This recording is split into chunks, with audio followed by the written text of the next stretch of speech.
This is Mary of Alaska Stories. And this is Mike. In this edition, we're looking at the Great Alaska Experiment, the creation of the Matanuska Valley Colony. They came from Minnesota, Wisconsin, and Michigan for the promise of a new life in a faraway place called Alaska. The year was 1935. America was struggling with the Great Depression and drought. 200 families were chosen to make an incredible journey to Alaska's Matanuska Valley, located about 35 miles from Anchorage. Many of the families were not experienced farmers. They traveled by train to the west coast of the United States, then by ship to Alaska. At the end of their long journey, each family received a 40-acre tract of land, housing, and supplies in a federally funded resettlement experiment. It was President Franklin Roosevelt's New Deal. It was only the beginning of their journey, but it was a fresh start. Transient workers were chosen from California and the state of Washington to go up to Alaska ahead of the 200 colonists to clear some land and put up tents for the new arrivals. These workers would also stay on to build homes for the colony. When the colonists finally arrived in Anchorage, the 200 families were given a warm welcome. The town declared the day a holiday. Large, happy crowds greeted the 200. Anchorage was decorated with flags, and there were bands playing. The weary travelers were greeted with receptions and a dinner at the Anchorage Community Hall. In newspapers all across the U.S., headlines called the 200 Alaskan Pioneers. Upon their arrival in the Matanuska Valley, the 200 families found rows of tents for them to live in. Each tent was 5 feet tall and included a stove and cots for a family of 5 or less. Larger families had to double up. Here's what an anonymous colony housewife had to say.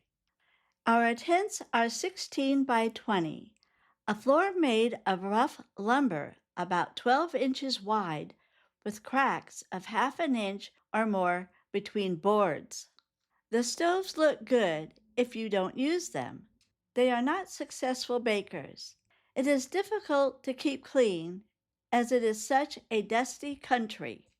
The 200 spent the first few months living in tents while their homes were being built. To begin with, farmland for the colonists to work was selected by drawing lots. A real home. To get the 200 families out of their tents before the approach of the Alaskan winter, each family had a home built for them. The homes included a barn, chicken house, brooder coop, well house, a shed, and an outhouse. By the summer of 1936, the Matanuska colony was almost complete. The new settlement had a hospital, school, warehouse, chicken hatchery, creamery, railroad depot, and trading post. 4 churches soon became part of the colony. 200 families meant plenty of children of all ages.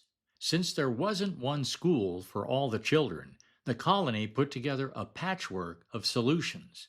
The Alaska Railroad donated a railroad car that was used for the first and second grades. A traveling teacher taught classes in a barn, and some students had to attend school in the nearby town of Wasilla and other locations. Life in the colony was challenging. Of the original 200 families, some decided that the Matanuska colony wasn't for them, so they returned to the lower 48. A few families came down with medical issues, causing them to leave as well. Let's have some fun. When the community center was built, it became the heart of the Matanuska colony. When a school was built, the colony held dances and holiday parties in the school gym. Social clubs were formed, including 4-H and the Grange. Those groups met in the community center.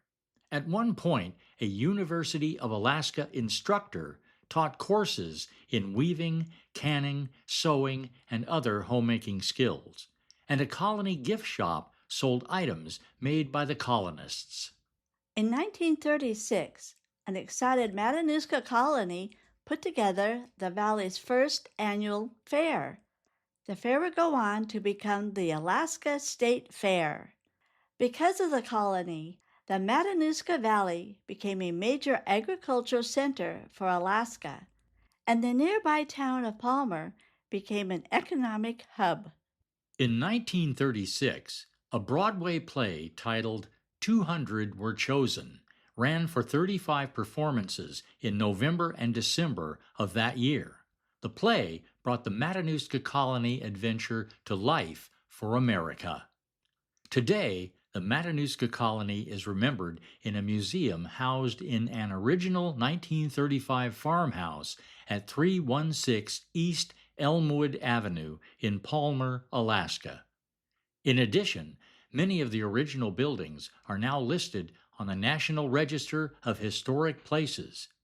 You can also visit some of these buildings during the Alaska State Fair held each year in Palmer. This look at the history of the Matanuska Colony was fascinating. Until next time, Mike and Mary, Alaska Stories.